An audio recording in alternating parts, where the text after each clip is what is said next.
Warm welcome, everybody. Thank you for joining here. BC students, this one's for you.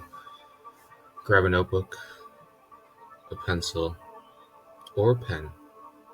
Whatever you choose to write with is fine. This is math from the void. Math coming at you. Pretty much out of nowhere. And today, as I emphasized, we have a BC specific problem. This is from the 2000, the AP Calculus BC exam from the year 2000.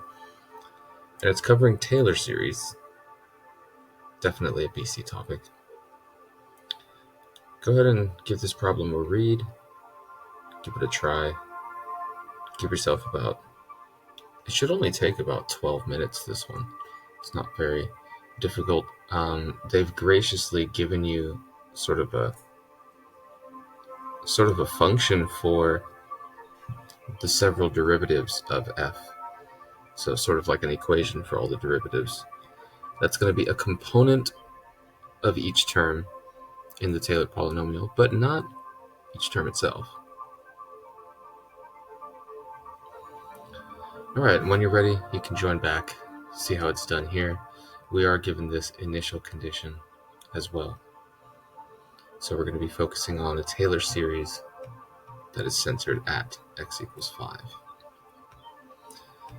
Okay, and it converges for all x in the interval of convergence. So we're going to have to be finding the x values for which this converges. Alright, let's get started. Part A. Ooh, kind of like that color. This might be a new color. Nah, I'm going old school. Write the third degree Taylor polynomial. Okay, so that's pretty straightforward. The third degree Taylor polynomial, which you can call it whatever you'd like. I'll just call it T3. And it is centered at 5, so sometimes people will put like T3, 5, or however they want to indicate it. T3 is going to equal f of 5 plus f prime of 5 times x minus 5, technically over 1 factorial, plus f double prime of 5 times x minus 5 squared, technically over 2 factorial, which we're just going to call 2 factorial, plus f triple prime at 5 times x minus 5 cubed, and that's all over 3 factorial. Now, each of these terms are going to come from that nice little equation that they gave us here. Okay, so we're going to have to carefully plug some of that stuff in. F of 5, of course, is just 1/2. F prime of 5 is going to be negative 1 times 1 factorial. That's just 1. It's not going to change too much. Over 2 to the 1. That's, again, not going to change much. And then times n plus 2. Well, that's 1 plus 2, which is 3. So in this case, n stands for like which derivative we're talking about here. So I guess I'll even put 1 factorial there. And this is times x minus 5. We'll simplify some of this, don't worry. Plus f double prime of 5 is going to be negative 1 squared, or positive 1. And then we have 2 factorial over 2 squared. And 2 plus 2 is 4. Now this is times x minus 5 squared over 2 factorial. So you'll already notice some nice little pattern. That's not a coincidence. This is going to happen pretty much every time. Plus the third derivative of 5, which is negative 1 to the third. That's a negative. Times 3 factorial over 2 to the third. And then 3 plus 2 is 5. That's just from this purple term. And then we still have x minus 5 cubed over 3 factorial. So some of these things are going to simplify really nicely. You'll see this alternating feature. So we're going to have 1/2 minus 1/6 x minus 5. Then we're going to have plus 1/16, because 2 squared is 4 times 4 is 16, times x minus 5 squared. You could also put this term on top of the 16, but I'm choosing to do it my way. You can do it your way. X minus 5 cubed. There we are. And so simplifying these terms, you really got to be careful that this derivative term has an n factorial in it, and the Taylor series, Taylor polynomials also have n factorial on the bottom. So that works out kind of nicely. There's our answer for part A. Okay, part B, a little trickier. It says, find the radius of convergence of the Taylor series for f about the same point. So what we're going to have to do is we're going to have to compare the terms, because this series is going to converge whenever the terms are getting smaller, sort of akin to a geometric series. So we want to take the ratio, technically we want to take a limit as n goes to infinity of the ratio of an plus 1 over an.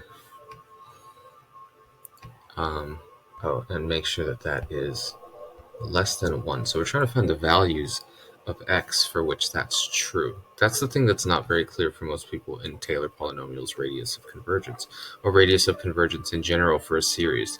So they're trying to figure out what is the x value, how far away from the centered point, which is exact, how far away from that can I be and still have convergence. So let's carefully write the terms here.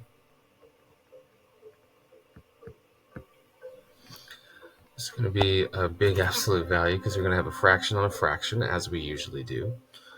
Let's see, we're going to have negative 1 to the n plus 1 times n plus 1 factorial over 2 to the n plus 1. Oh, and then of course we have x minus 5 to the n plus 1. So yeah, really need some big absolute value bars here. It's going to be times x minus 5 to the n plus 1 power. And then we're going to multiply this by n plus 1 plus 2. Over, do the same thing but plugging in n rather than n plus 1. X minus 5 to the n. All over 2 to the n, n plus 2.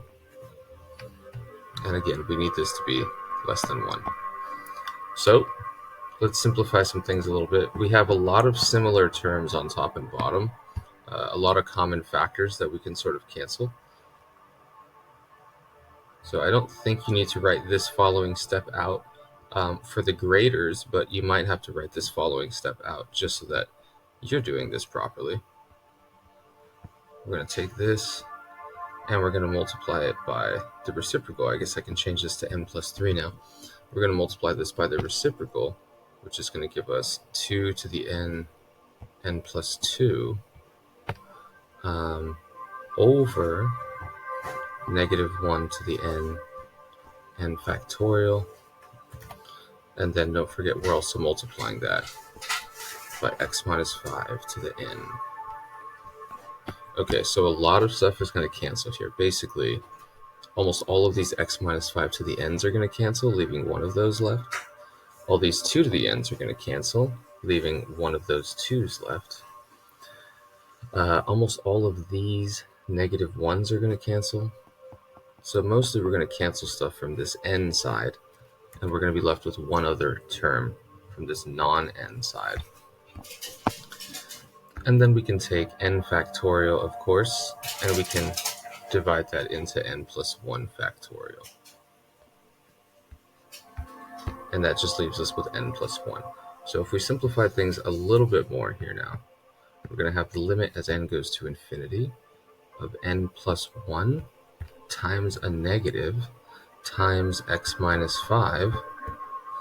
Oh, n times n plus 2 as well. Did I miss that somewhere? Over 2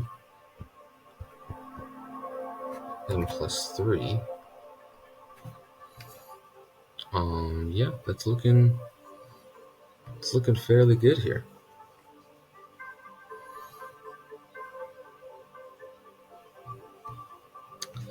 And of course, this limit is just going to be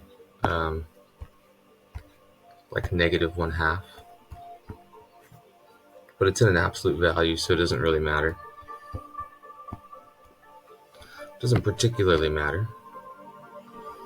So we need x minus 5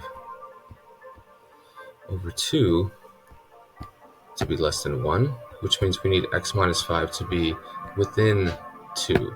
So in other words, we need the radius to be 2. So as long as we are within 2 of the centered point, then we're going to have convergence of this series. Okay, so you have to take a limit as n goes to infinity, and then later you're going to be able to compare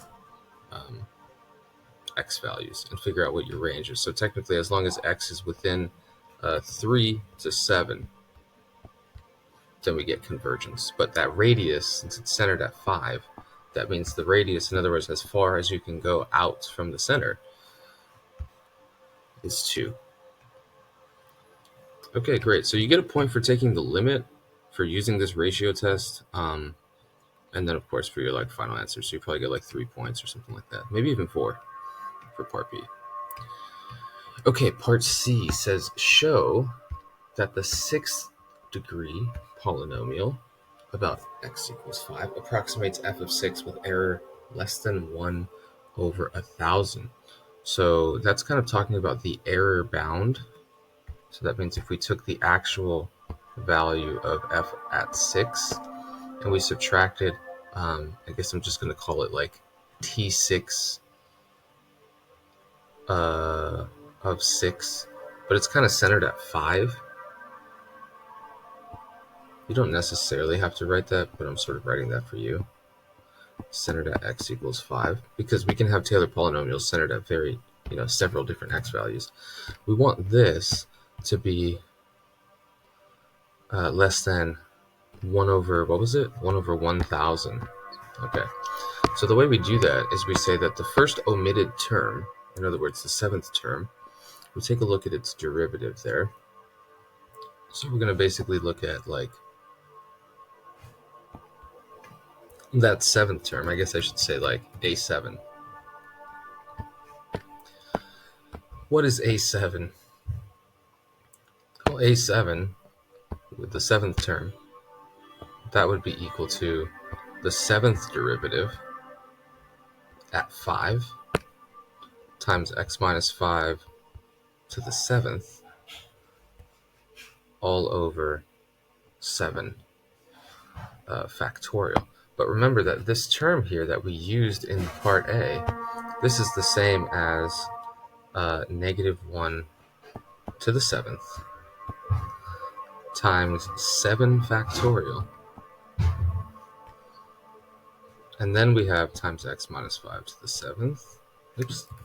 We still have some more terms, don't worry.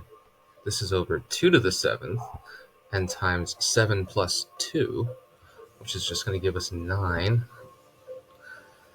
And then, of course, n factorial, because that's the Taylor series rule, sort of. This is all just from the derivative at 5,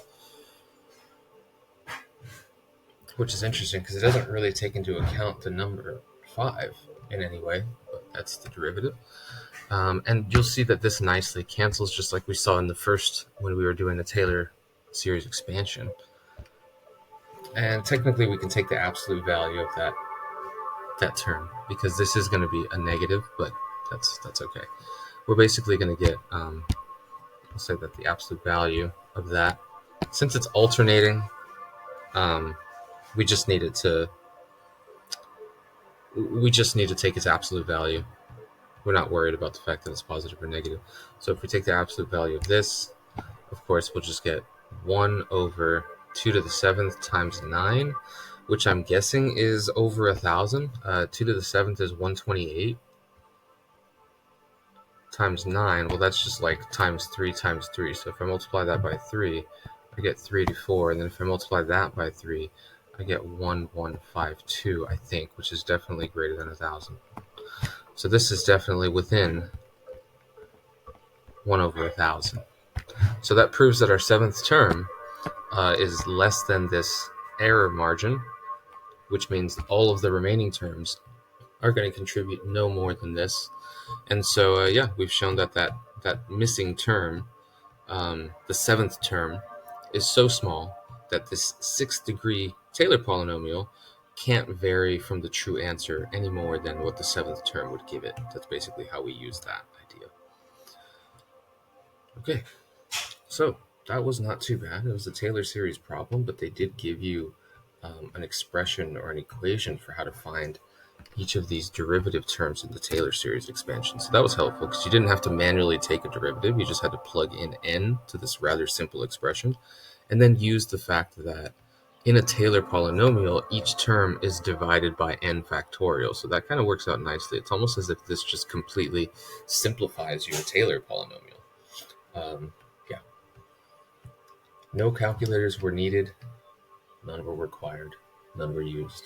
Just my brain. And that's enough blab out of me. I hope you guys learned something today. And I'll see you next time in the void.